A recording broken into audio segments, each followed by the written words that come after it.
Morning students. आज हम part 3 पढ़ेंगे कबड्डी। कबड्डी जो है एक खेल है जो बच्चे ज़्यादातर इसे खेलना पसंद करते हैं। तो आप भी कोई ना कोई खेल खेलते होंगे, तो आपका लोकप्रिय खेल कौन सा है और खेल खेलने से क्या क्या लाभ होते हैं। खेल खेलने से हमारा शारीरिक विकास होता है।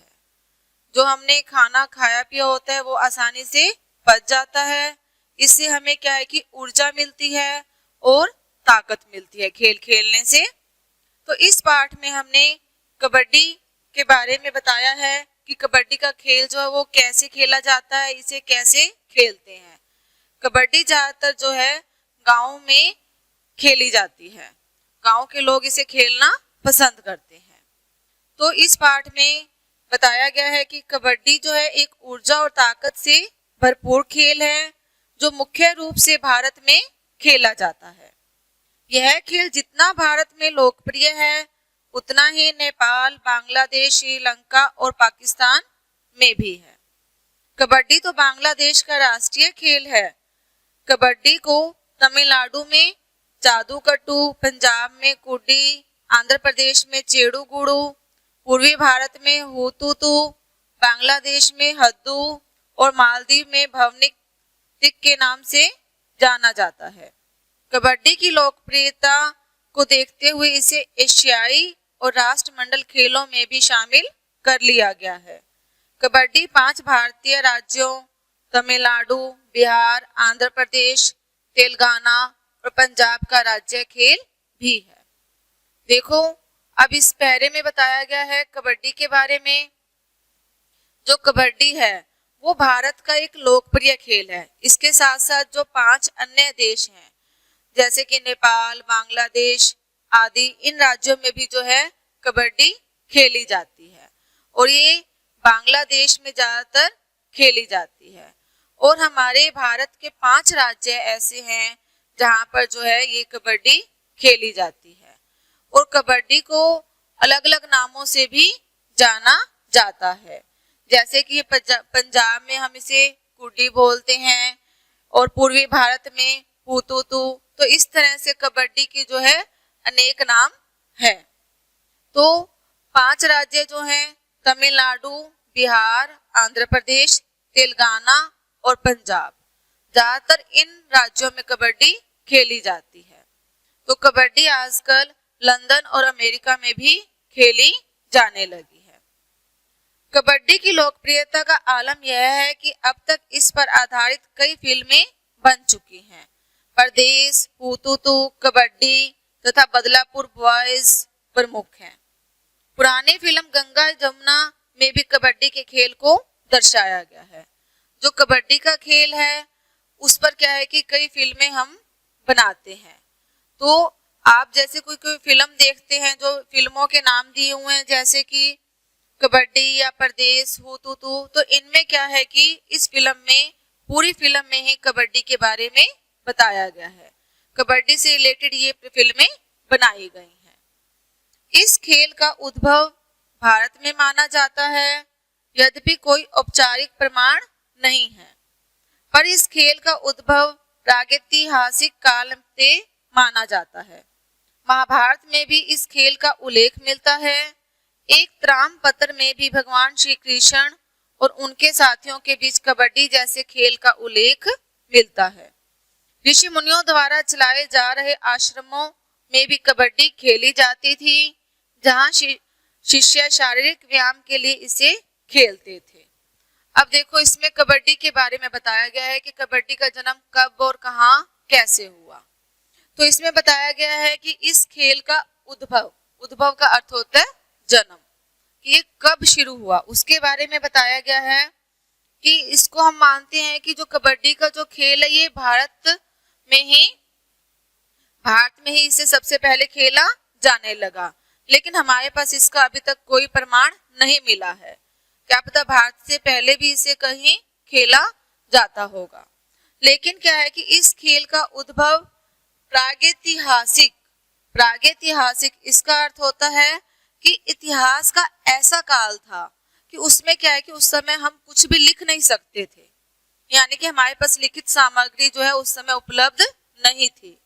तो उस काल में से ही इसका माना जाता है कि जो कबड्डी का जो उद्भव हुआ था वो प्रागैतिहासिक काल में हुआ था। लेकिन क्या है कि महाभारत जब हम देखते हैं तो उसमें भी हमें क्या है कि कबड्डी के खेल के बारे में हम उसे वहां देखते हैं कि वो भी वहां पर जो है कबड्डी का खेल खेलते थे। और एक त्राम पत्र क्या होता है कि एक तांबे का पत्र होता है जिस पर क्या है कि कुछ लिखा जा सकता है, यानी कि तांबे का एक पत्र होता है, यानी कि जैसे कि कोई चीज होती है तांबे की तो उस पर कुछ लिखा जा सकता है। तो इसमें क्या है कि महान श्री कृष्ण और उनके साथियों के बीच जो है कबड्डी के खेल को दर्शाया गया है कि कबड्डी का खेल जो है वहां पर खेला जाता था।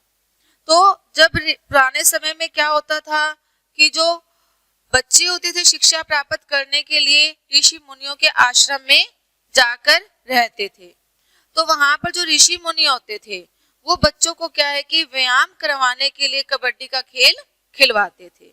जैसे कि आप स्कूल में आते हो, आपको क्या है कि सुबह सुबह प्रेयर टाइम एक्सरसाइज करवाई जाती है, तो उसी तरह से जो ऋषि मुनि होते थे वो बच्चों को व्यायाम करवाने के लिए कबड्डी का खेल खिलाया करते थे, यानी कि आप कबड्डी का खेल खेलो, इससे क्या है कि आपको ताकत मिलेगी। अब है आधुनिक कबड्डी, उसी का संशोधित रूप है। 1936 में इसे बर्लिन ओलंपिक्स में शामिल किया गया जिससे इस खेल को बढ़ावा मिलने लगा। उसके बाद 1938 में कोलकाता में आयोजित भारतीय राष्ट्रीय खेलों में इसे शामिल किया गया।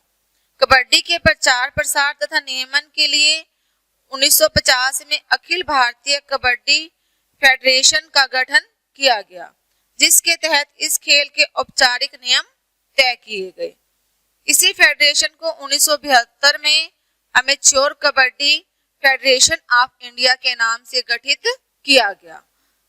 अब कबड्डी की कई राष्ट्रीय और अंतर्राष्ट्रीय प्रतियोगिताएं आयोजित की गई हैं। अब कबड्डी के बारे में बताया गया है कि ये कब शुरू किया गया था। तो इसमें क्या है कि जो आज हम कबड्डी खेल रहे हैं, देखो यहाँ कबड्डी का एक मैदान बना हुआ है, तो इस मैदान में जब हम कबड्डी खेलते हैं तो 1936 ईस्वी में इसे बर्लिन ओलंपिक्स में शामिल किया गया था। 1936 में इसे शामिल किया गया था और 1938 में इसे क्या है कि राष्ट्रीय खेलों में शामिल कर दिया गया था कि ये अब राष्ट्र का खेल बन चुका है। उसके बाद 1950 ईस्वी में इसे अखिल भारतीय कबड्डी फेडरेशन का गठन किया गया था। उसके तहत इसमें क्या किया गया था कि कुछ नियम बनाए गए थे, जैसे कि अगर हम कोई भी खेल खेलते हैं तो उसके लिए हम नियम बनाते हैं। इसी तरह से जो कबड्डी का खेल था ये, तो उसके लिए नियम बनाए गए थे कि इसको कैसे करना है। तो अब इसके लिए क्या है कि कबड्डी के लिए कई राष्ट्रीय और अंतर्राष्ट्रीय प्रतियोगिताएं आयोजित की गई हैं। अब कबड्डी के मैदान के बारे में बता रही हूँ कि कबड्डी का मैदान समतल और नरम होता है। इसे तैयार करने के लिए मिट्टी और लकड़ी के बुरादे का प्रयोग किया जाता है। पुरुषों, महिलाओं और जूनियर वर्ग के खिलाड़ियों के लिए मैदान का आकार अलग अलग होता है। पुरुषों के लिए मैदान का आकार 12.5 गुना 10 मीटर होता है। 6.25 मीटर पर केंद्रीय रेखा इसे दो समान भागों में काटती है। जूनियर वर्ग और महिलाओं के लिए मैदान का आकार 11 गुना 8 मीटर होता है। केंद्रीय रेखा इसे 5.5 मीटर पर दो समान भागों में बांटती है। उपरोक्त आकार के अंदर दोनों ओर लॉबी को रेखांकित किया जाता है। मध्य रेखा से पीछे की और दोनों भागों में एक समांतर रेखा होती है जिसे वक्ररेखा कहते हैं। मैदान के दोनों ओर खिलाड़ियों के बैठने के लिए एक स्थान अंकित किया जाता है जिसे घेरा कहते हैं। मैदान के अंदर सभी रेखाओं की चौड़ाई 5 सेंटीमीटर होती है। बोनस रेखा अंतिम रेखा से 2.50 मीटर की दूरी पर मैदान के अंदर अंकित की जाती है। कबड्डी का खेल दो दलों के बीच में होता है। इसमें एक दल आक्रामक और दूसरा दल परिरक्षक होता है। देखो अब कबड्डी के मैदान के लिए बारे में बताया गया है कि जो एक हमारा कबड्डी का मैदान है ये क्या है कि मिट्टी से बना होता है, नरम और समतल होना चाहिए। और इसमें कबड्डी के मैदान के लिए क्या है कि हम मिट्टी का और बुरादा, लकड़ी का बुरादा यानी कि लकड़ी का जो चूरन होता है बुरादा यानी कि उसका प्रयोग करते हैं। अब इसके लिए लंबाई चौड़ाई बताई गई है। तो ये हमारा जो है 12.5 मीटर गुना में ये हमारी जो रेखा है 12.5 है और ये हमारी जो रेखा है ये 10, 12.5 गुना में 10 होती है। ये होती है हमारे पुरुषों के लिए। और इनके बीच में एक मध्य रेखा होती है, ये दो समान भागों में बांटती है। तो इसमें हमारा 6.25 और 6.25 इसका जो होता है भाग होता है। लेकिन जो महिलाओं के लिए और जूनियर वर्ग के लिए जो इसका मैदान होता है उसकी लंबाई चौड़ाई होती है 11 गुना में 8, इस तरह से होती है। तो इस मैदान में जो होता है हमारा कि चारों ओर जो होती है ये हमारी जो बनी हुई है ये हमारी लॉबी बनी हुई है। ये हमारी टोटल होती है 1 मीटर की यहाँ से होती है और बीच में जो ये हमारी जो लाइन बच जाती है ये हमारी 8 मीटर ही रह जाती है। तो इसमें पहले सबसे पहले हम एक मध्य रेखा होती है और मध्य रेखा से जो हमारी ये लाइन लगी हुई है ये हमारी जो होती है वक्र रेखा। वक्र रेखा के 1 मीटर के बाद हमारी जो होती है ये बोनस रेखा होती है। इसी तरह से इस दूसरे पार्ट में होता है कि हमारी जो मध्य रेखा के बाद वक्र रेखा होती है, फिर बोनस रेखा होती है, फिर जो ये हमारी है अंतिम रेखा होती है। इस साइड भी है और ये भी हमारी अंतिम रेखा है। और खिलाड़ियों के बैठने के लिए यहाँ पर जो है ये सीटें बनाई जाती हैं कि जो खिलाड़ी होते हैं वो यहाँ पर साइड में बैठकर जो है विश्राम कर सकते हैं। उसके बाद इसमें जो है दो दल खेलते हैं। एक होता है हमारा आक्रामक, आक्रामक का मतलब होता है आक्रमण करने वाला, और एक होता है परिरक्षक, परिरक्षक का मतलब होता है रक्षा करने वाला। अब इस कबड्डी में जो है खेलने के लिए हमारे पास जो होते हैं कुछ अंक होते हैं, उसको मैं आपको बता रही हूँ कि किस तरह से इसमें कबड्डी को खेलने के लिए जो है अंक दिए जाते हैं। तो इसमें हमारे पास सबसे पहले एक होता है बोनस पॉइंट। देखो बोनस रेखा यहाँ लिखी हुई है, तो सबसे पहले हमारे पास होता है बोनस पॉइंट। तो इसमें जब परिरक्षक, देखो दो दल है, एक यहाँ पर हमारा क्या है कि आक्रामक वाला दल है और दूसरा हमारा कौन सा है परिरक्षक वाला। एक यहाँ पर जैसे कि रक्षा करता है, हम उसे क्या बोलते हैं परिरक्षक। तो परिरक्षक जो है उसे हम क्या बोलते हैं डिफेंडर भी बोल सकते हैं कि हमारा जो है डिफेंडर है। तो इसमें बोनस पॉइंट कब मिलते हैं ये मैं आपको बता रही हूँ। जब परिरक्षक के कोर्ट में रेडर, रेडर जो होते हैं जो खेलने जाता है एक खिलाड़ी, उसे बोलते हैं रेडर, 6 खिलाड़ियों के मौजूद होने के बावजूद बोनस लाइन तक पहुंच जाता है तो उसे बोनस पॉइंट मिल जाता है। देखो कबड्डी खेल में जो होते हैं 12-12 खिलाड़ी होते हैं, लेकिन जो खेलते हैं वो 7 खिलाड़ी ही खेलते हैं। तो 5 खिलाड़ी जो है उनको बाद में बुलाया जाता है जब जरूरत होती है।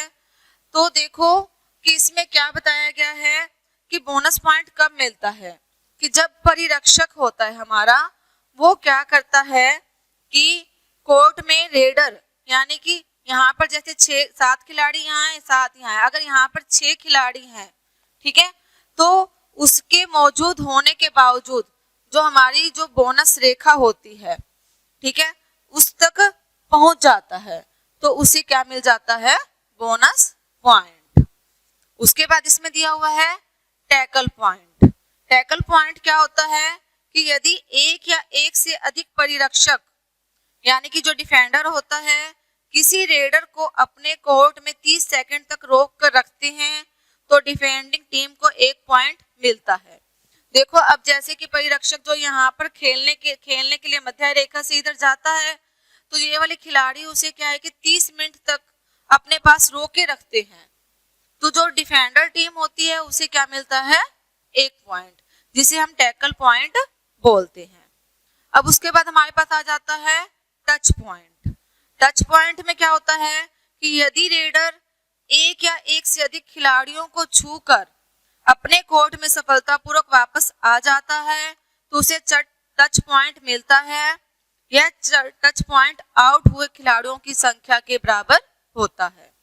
अब देखो यहाँ से क्या है कि एक खिलाड़ी खेलने के लिए जाता है, तो वो क्या है कि यहाँ पर खिलाड़ी खेल रहे हैं तो उसको टच करके क्या है कि वापिस आ जाता है, तो उसे क्या है कि पॉइंट उतने ही मिलते हैं जितने उसके खिलाड़ी जो है आउट हो चुके होते हैं।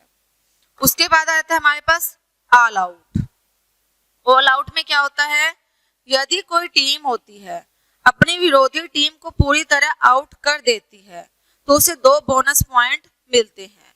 अब देखो ये पूरी टीम है, एक टीम यहाँ खेल रही है, एक यहाँ खेल रही है, तो क्या है कि अपनी पूरी जो है टीम को जो है क्या करती है कि हरा देती है, तो उसे क्या मिल जाते हैं, पूरी तरह उसे आउट कर देती है तो उसे बोनस पॉइंट मिल जाता है।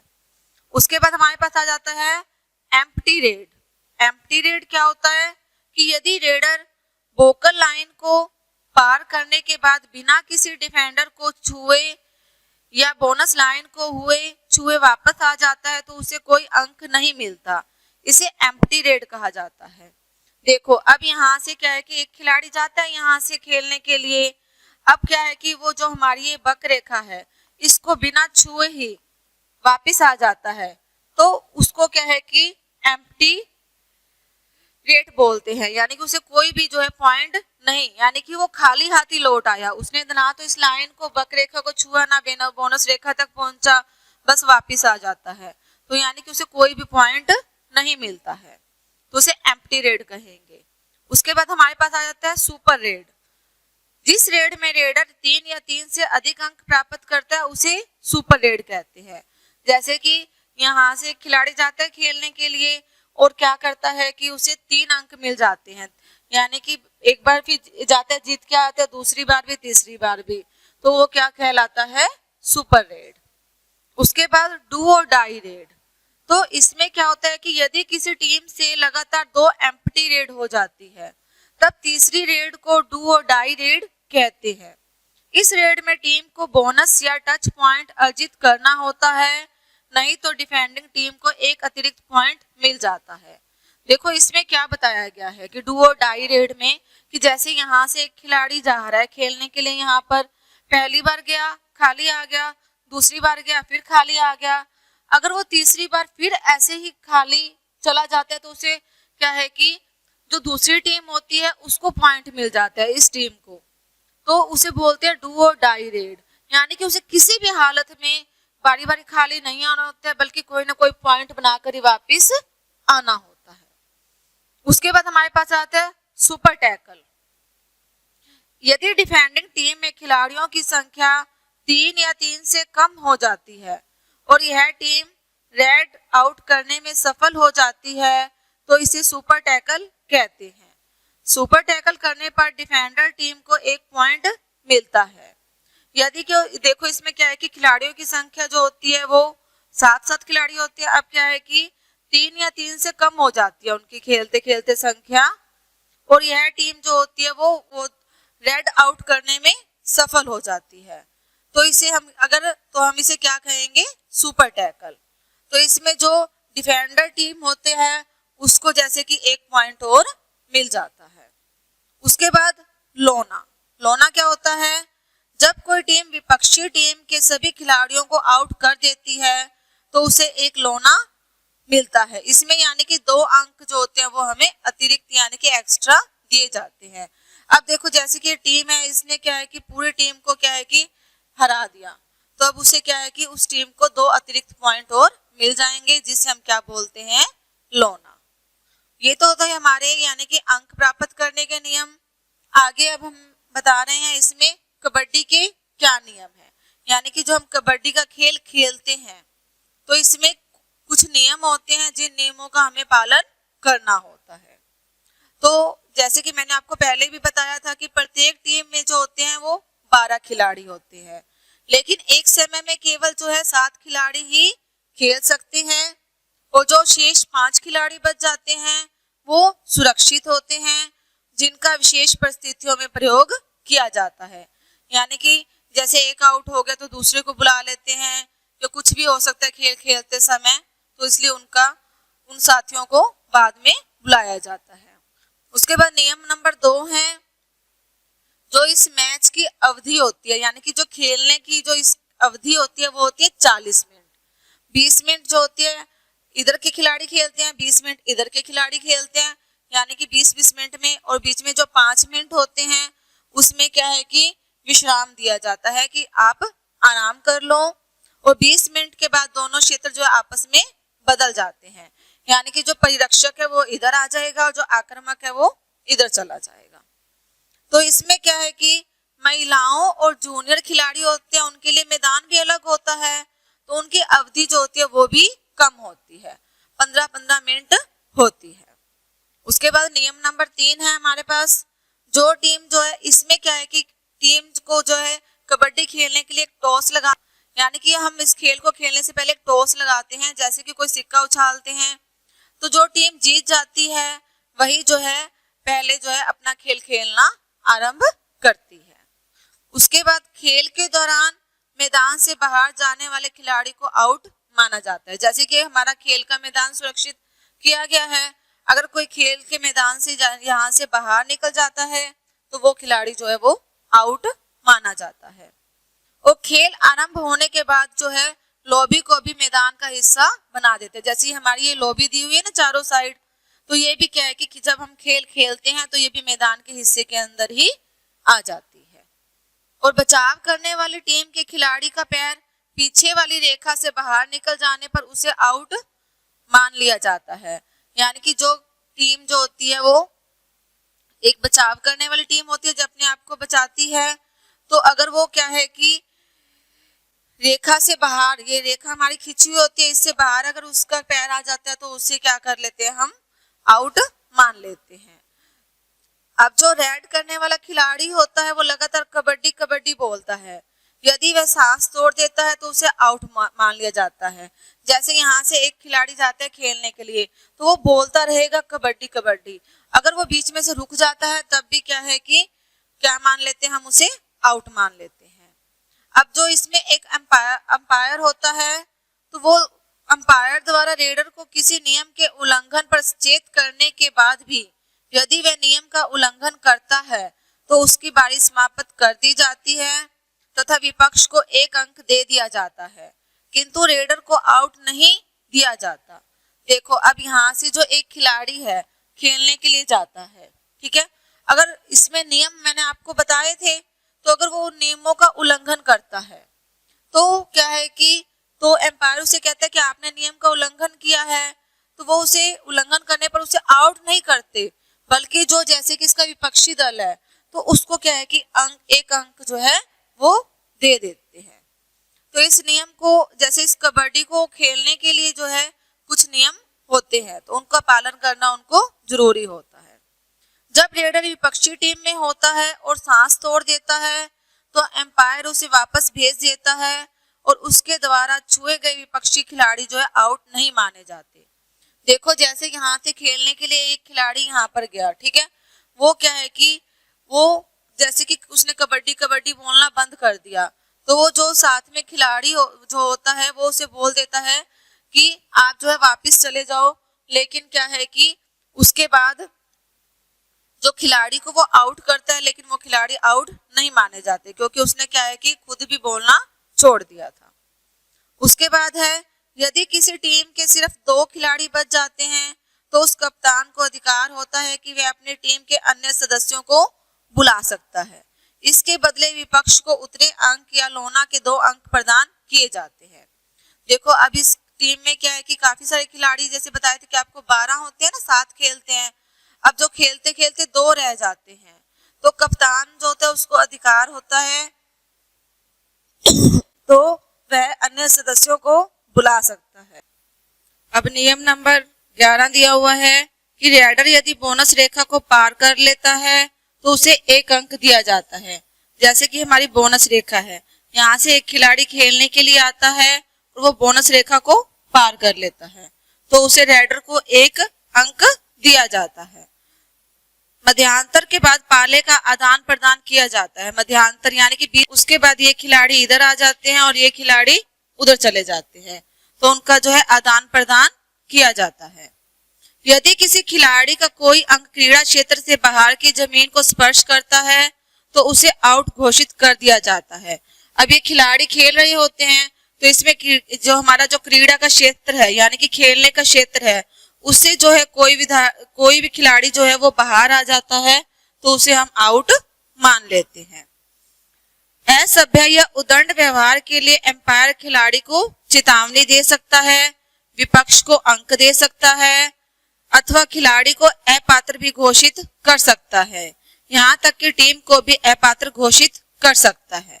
असभ्य का मतलब होता है यानी कि गलत व्यवहार। जैसे कि हमने खेलने के लिए एक दूसरे को पकड़ते हैं, अगर हमने उसे गलत तरीके से पकड़ा, जैसे उसके बाल खींचे या कुछ किया, तो इसके लिए जो कप्तान होता है वो उसे कह सकता है कि आप जो है गलत से तरीके से मत खेलो। उसके लिए वो क्या करता है, या तो जो विपक्षी टीम होती है उसको अंक दे देता है। तो उस एक व्यक्ति अगर गलत व्यवहार करता है तो वो पूरी टीम जो इसमें खेल रही होती है उसको भी जो है मतलब भी अपात्र घोषित कर सकता है।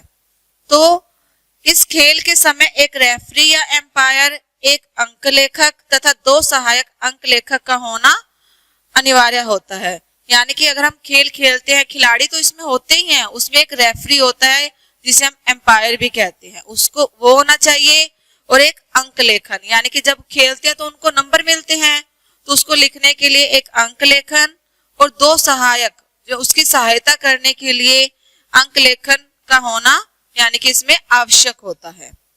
विशेष परिस्थिति में कप्तान 2 बार टाइम आउट ले सकता है। यह अवधि 30-30 सेकंड की होती है, लेकिन इस अवधि में खिलाड़ी अपना स्थान नहीं छोड़ सकते। यानी कि कोई ऐसी विशेष परिस्थिति बन जाती है कि कप्तान उसमें क्या है कि 2 बार जो है टाइम आउट कर सकता है, लेकिन ज्यादा टाइम नहीं होता, वो सिर्फ 30-30 सेकंड का ही होता है। और इसमें जो खिलाड़ी होते हैं वो अपना स्थान छोड़ के इधर से उधर नहीं जा सकते। कोई भी खिलाड़ी किसी रेडर या किसी अन्य खिलाड़ी को धक्का देकर गिराने की चेष्टा नहीं कर सकता। चेष्टा का मतलब होता है प्रयास। यानी कि अगर हम जैसे खेल रहे हैं तो एक दूसरे को अगर हमने धक्का दे दिया तो उसको धक्का देने का प्रयास हम नहीं करेंगे। तो बिना पारी किसी रेडर के विपक्षी टीम में रेड करने पर एम्पायर उसे वापस भेज देता है। यदि ऐसा बार बार होता है तो एम्पायर उसे चेतावनी दे सकता है या विपक्षी टीम को अंक भी दे सकता है। देखो, अगर हमारी बारी आती है हम तभी खेलते हैं, अगर बिना बारी के हम खेलते हैं तो कप्तान जो होता है उसे वापस भेज देता है। लेकिन फिर भी अगर वो कहता है कि नहीं मैंने खेलना ही है तो वो क्या करता है कि उस पूरी टीम को ही क्या है कि मतलब भी अंक नहीं देता, वो दूसरी टीम को अंक दे देता है। उसके बाद जब कोई टीम विपक्षी टीम के सभी खिलाड़ियों को आउट कर देती है तो उसे एक लोना अर्थात 2 अंक अतिरिक्त मिलते हैं। अब जो ये पूरी टीम है इस क्या है कि टीम को पूरे को ही हरा देती है, यानी कि इसमें पूरे 7 के 7 खिलाड़ी और इसमें 7 के 7 आउट हो गए हैं, तो उसे जीतने वाली टीम को एक लोना, जिसे हम क्या कहते हैं कि अतिरिक्त जो 2 अंक उसे दिए जाते हैं। आगे है विपक्षी टीम के खिलाड़ी उसी क्रम में जीवित किए जाते हैं जिस क्रम में आउट होते हैं। विपक्षी टीम यानी कि अगर हम जिस क्रम में उसको आउट करते हैं वैसे ही हम उसे क्या है कि वापस भी ला सकते हैं। यानी कि एक बार बदले गए खिलाड़ी को पुनः खेल में प्रविष्ट नहीं किया जा सकता। यानी कि एक बार हम खिलाड़ी बदल देते हैं तो उसे दोबारा नहीं ला सकते। यदि निश्चित अवधि के अंदर दोनों टीमों के अंक समान होते हैं तो अतिरिक्त अवधि दी जाती है और प्रत्येक टीम को 5-5 रेड दी जाती है। यानी कि देखो, टाइम खेलने की अवधि इसमें बताई गई है 40 मिनट, तो यानी कि अब टाइम पूरा हो गया जैसे इसमें, और दोनों को क्या है कि बराबर ही अंक मिले हैं, तो हमने तो एक टीम को तो जितवाना ही है, तो क्या है कि हम उसे अतिरिक्त समय और भी समय दे सकते हैं खेलने के लिए, और दोनों टीमों को जो है 5-5 रेड दिए जाते हैं। तो ये हमने पढ़ा था कबड्डी के बारे में, तो आपको इसके बारे में, कबड्डी का खेल अगर आप खेलोगे, देखोगे, तभी आपको समझ में आएगी। तो आगे इसके दिए हुए हैं, आओ करें एक में उचित विकल्प पर सही का निशान लगाइए। तो इसमें है हमारे पास 4 दिए हुए हैं, भारत, पाकिस्तान, बांग्लादेश, अफगानिस्तान। तो हमने राष्ट्रीय खेल बताना है कि कौन सा देश जो है ये इस कबड्डी के खेल का जो है राष्ट्रीय खेल है। इन चारों में से हमने बताना है। अभी आपने पाठ पढ़ा है तो उसके अकॉर्डिंग आपने इसका उत्तर देना है। अखिल भारतीय कबड्डी फेडरेशन का गठन कब हुआ? 1940, 1960, 1950, 2010। तो इन चारों में से आपने एक ऑप्शन पे टिक मार्क करनी है। आगे है, कबड्डी के मैदान के अंदर की सभी रेखाओं की चौड़ाई कितनी होती है? 5 सेंटीमीटर, 1 मीटर, 10 सेंटीमीटर या 22 गज। कबड्डी के खेल में एक ओर से एक बार कितने खिलाड़ी मैदान में उतरते हैं? देखो, होते तो इसमें 12 ही हैं, लेकिन खेलने के लिए कितने खिलाड़ी जाते हैं? जैसे कि 7 हैं, 11, 5, 9। कबड्डी को क्या नहीं कहा जाता? कबड्डी के अनेक नाम आपको पाठ में बताए थे, जैसे कि तो कबड्डी को क्या नहीं कहा जाता? जादूकट्टू, हुतुतु, कुड्डी, खो खो। तो इनमें से जो ऑप्शन गलत है उन पे आपने टिक मार्क करनी है। तो उचित विकल्प पर जैसे कि आपने सही का निशान लगाना है। आगे, आओ करें 2 में कबड्डी के प्रचलित नाम का उसके सही क्षेत्र से मिलान कीजिए। तो इसमें जो है कबड्डी के नाम दिए हुए हैं और किस किस मतलब भी राज्यों में इसको किस नाम से बुलाया जाता है। तो ये हमने पाठ में पढ़ा था, पाठ के पहले पैरे में, तो आप उसको ध्यान से पढ़ें, उसके बाद आप इसका मिलान करोगे। उसके बाद इसमें प्रश्न दिए हुए हैं, आओ करें 3 में कि कबड्डी का खेल किन किन देशों में लोकप्रिय है। तो यहाँ हमने देश के नाम बताने हैं। उसके बाद है, कबड्डी भारत के किन राज्यों का राज्य खेल है। तो यहाँ पर हमने राज्यों के नाम बताने हैं। और उसके बाद है, कबड्डी में वक्ररेखा का क्या आशय है। जैसे कि वक्ररेखा के बारे में आपने बताना है। ये हमारी वक्ररेखा दी हुई है, तो उसके बारे में बताना है कि ये जैसे मध्य रेखा के बाद आती है, तो इस तरह से वक्ररेखा के बारे में आपने बताना है। आगे, कबड्डी की एक टीम में कितने खिलाड़ी होते हैं? तो खेलने के लिए कितने जाते हैं ये नहीं बताना, हमने टोटल खिलाड़ियों की संख्या बतानी है इसमें। उसके बाद क्या है कि इसमें दिया हुआ प्रश्न, लौना क्या है, ये मैंने आपको अभी बताया था। उसके बाद आओ करें 4 में दिए गए प्रश्नों के उत्तर जो है हमने थोड़े विस्तार से बताने हैं कि कबड्डी का मैदान कैसा होता है, पाठ के आधार पर समझाइए। तो अभी मैंने आपको कबड्डी के मैदान के बारे में बताया था कि ये कैसा होता है। तो आपने इसकी लंबाई कितनी होती है, चौड़ाई कितनी होती है, पुरुषों के लिए कितनी होती है, महिलाओं और बच्चों के लिए कितनी होती है, ये सब आपने इस मैदान के बारे में बताना है। उसके बाद कबड्डी के इतिहास का वर्णन अपने शब्दों में कीजिए।